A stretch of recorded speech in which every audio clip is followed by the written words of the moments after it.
Hi folks, how you doing? It's now 9 p.m. on the 9th of the 4th, 2020. So, I just had a walk downtown to get a few bits and pieces. As I was walking down, there's more things coming to me about this hill or not to hill situation, which was the last video I done. I enjoyed doing that one actually, because as I said in that one, you get all this stuff coming to you on a daily basis, all this stuff in your head, blah blah blah blah blah blah blah. And you've got to try and separate the stuff that is of God and stuff isn't. And quite often you get a bit from God, and then a ton of other stuff will come, which is not of God, until the end of it. And you've got to try and cut all that stuff out. And I think on that one, that was better. I cut most of the stuff out that wasn't of God, so that was good. I was pleased with that one. I think that one went quite well. And as I went downtown, I was thinking about the fact that part of the problem with Christians is that we see, for example, especially in the UK, we have a NHS, National Health Service, that responds immediately to a situation. So if there's someone who's sick, they start treatment. They look at the situation. And then something occurred to me. These people in the NHS have been trained for years before they were allowed to see anyone. But because we just see the point from the point of view of hospitals, that someone is sick, they're treated. If someone needs an operation, they get an operation. If someone needs healing, the healing process starts in the NHS. What we forget is the amount of training that actually took place beforehand. What we also forget is that before they start treating a situation in the NHS, they do a little bit of homework. What is the problem? What could have caused it? Before they start giving any treatment, because they want to know what specific treatment is needed for that specific situation. And that's the thing with Christian healing as well. That's why, as I say, we have to go to God when it comes to that stuff, because there is no other way. And when you look at a proficient health service, you can see all of that in play, where the training has happened first. They have to go to university for 4 years, or more, depending upon what they're going to do. And only after that are they actually allowed to lay hands on patients and be part of the healing process. And the thing of it is, with Christians and with spiritual stuff, we don't seem to take that seriously. We don't seem to recognize that, why shouldn't we be trained? Whenever you lay hands on people, you are coming against the enemy, that spiritual warfare. You're coming into that spiritual warfare as soon as you lay hands on someone to pray for them.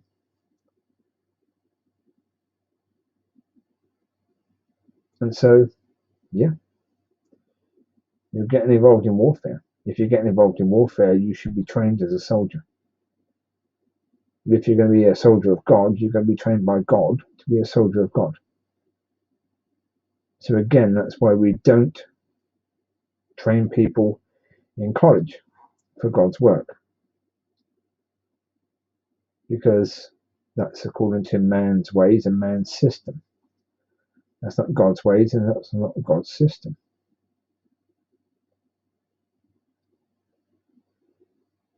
Now, another thing with regards to the NHS, I do get annoyed about is this thing that's happening due to the Rona. I was on my way back from the shops, and there's people clapping out of a window. And I knew what they were doing. They're clapping for the NHS. And it's like, that I find annoying. Apart from the practical point of view for the NHS, how is that really helping the NHS? If you've got the virus, like the people I saw, they were on the top floor of a building, and it's only a 3-story building, not too high. But if they got the virus and they're clapping, they're knocking the virus off their hands to a lower level, which person on the lower level comes out, puts their hands on their windowsill, and suddenly they've got the virus when they shouldn't have got it, because the people above are just loosening it from their hands, clapping it down to below. Right? Now that's not likely, but it is possible. So I'm not sure if clapping is the wisest idea when the virus can be transferred from what is on the hands. Because when you clap, you're whacking your hands together, so therefore you're loosening whatever's on your hands potentially. So I don't think that's the wisest thing to do. Cheer for the NHS would probably work just as well. But with regards to the practical, as in, is that really helping the NHS? What the NHS needs is masks and other uniforms that are protective to stop them from getting the disease and to stop them from passing it on. We've heard stories with people that have been brave enough to speak on YouTube where they haven't got enough masks, they haven't got enough protective gowns, the proper ones that are supposed to protect them from viruses or anything like that. Nope, they've not got enough. They have to wear these things day in, day out, and hope for the best. But that's not good. So instead of that, go to your MP, pressurize your MP, message them, phone them, do all that. Give the NHS the money they need and the resources they need. So instead of clapping the nurses, saying you've done a good job, pay them more money. I'm sure they'll appreciate that a little bit more than a clap, especially clapping them every week, or is it every couple of days? I'm not sure if it's once a week or I don't know, whatever it is. It ain't helping, really. Yes, okay, it's telling the nurses that the people are grateful. But if you're really grateful, don't gather. Like in the UK, you had, I think the police in Manchester had to break up around about 50 parties that people were having in houses, where there were massive gatherings of people. If you're grateful about what the NHS is doing, or any of the nurses around the world, don't gather. That's not really showing your appreciation, is it? Gathering and putting them under more pressure. Because the virus is spreading quite nicely when you're gathering. Utterly ridiculous. All this thing that simply clapping for the NHS is, what we can do. No, we can do a damn sight bloody more than that. Certainly a case as a nation, provide these people with the stuff they need, and if you want to really show your appreciation, give them the money they need. Pay them better wages. Show your appreciation that way. I'm sure that's going to, make them realise that they're appreciated a damn sight more than clapping them. Utterly stupid. This is what you get at these times. The people are being made to believe that that they matter in some way because they're clapping the NHS, which really they don't matter. And the politicians, instead of actually really providing the stuff that the people need, the nurses and doctors, or paying them a decent wage for the fact that that they are seriously having to earn their money right now, they just tell the public to clap for the NHS. Of course, they go and do it, and it's like, oh well, yeah. It's that thing about ask the nurses what they want. What do they want from us as a show of gratification? I mean, according to them, they want people to stay at home because they've done videos where they're clapping for us to stay at home. So, if you appreciate them, stay at home. Don't go out gathering with people. Don't go out willy-nilly. Don't go out to work if your work is not necessary. If you can do the work at home, do it at home. If that work isn't about saving lives, you shouldn't be going out to work at all. If it's something that really doesn't matter that much, you really shouldn't be doing it. Near me, there are whiskey factories, and just down from the road, there's the office of one of the whiskey factories. Now, the office is open, and the staff are in there every day. How on earth is that essential work? How on earth is buying whiskey essential for anyone? Madness. And these people pretend that they want to show their appreciation for the nurses and the doctors. So the doctors and nurses have shown already what they want to be shown for appreciation. Do that, folks.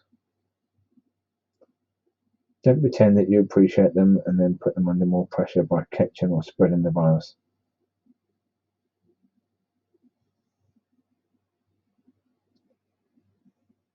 Crazy business.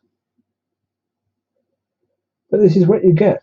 People want to feel as if they're useful, I suppose. People want to feel as if they're doing something. So, yeah. A lot of people participate in that clapping for the NHS. So I really no idea why, but they do. They seem to enjoy it, I suppose. Why? I honestly don't know. But there you go. That's something that people are doing.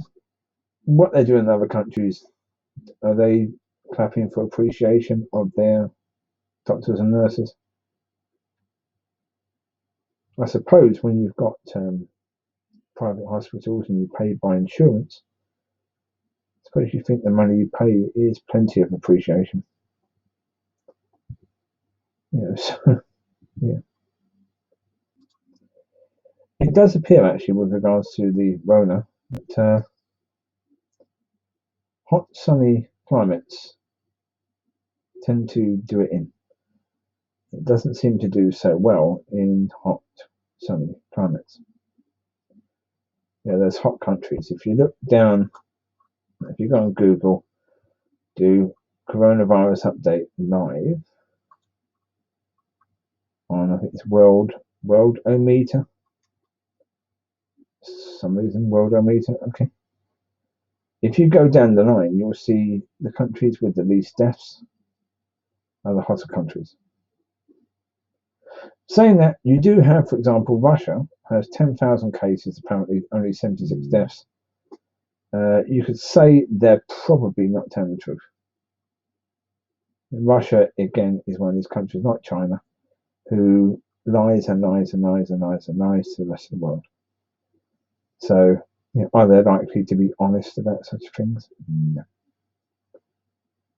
No. However, again, you get some colder countries where the death rate isn't so high either. Austria, apparently, 13,000 cases, only 295 deaths, which is not a lot for 13,000 cases, really. So if you want the extreme, you've got Turkey, nice hot country, 42,000 cases, not even 1,000 deaths, which is, the rate there is pretty good. That is not bad at all. But saying that, they've still got 39,000 active cases. But it does that. You go to the bottom of it, you see a lot of the hottest countries there, where the virus isn't doing brilliantly well. Now, whether that's because they're hot countries or whether it's because they're less travelled countries, I don't know. So maybe take that with a little tiny pinchy of salt, because maybe that doesn't matter. Let's say it just seems as a possible area of hope. If in Europe we get a fantastic summer with lots of sunshine, the virus could be killed off by that. We could have a fantastic May or fantastic June with beautiful sunshine, and it could actually therefore kill off the virus pretty much. But it's hoping. We've got to hope, haven't we, really? Let's hope that isn't false hope, but there's something to actually hold on to there. You know, we do that. Yeah, as I say, be right with regards to your nurses and doctors. Take a look at what they're saying, the advice they're giving. Try and live according to that. And in the end, enjoy. And with regards to the heal or not to heal, in the end, it is spiritual warfare. We have a commander-in-chief who is incredibly experienced. And he knows what every single person needs. Not only us, he knows what we need. He knows how to build our faith, but he knows how to build the faith of the people that we need to be praying for. So take advantage of that. Be led and be guided by God. You take care. God bless. And I'll speak to you soon. Bye.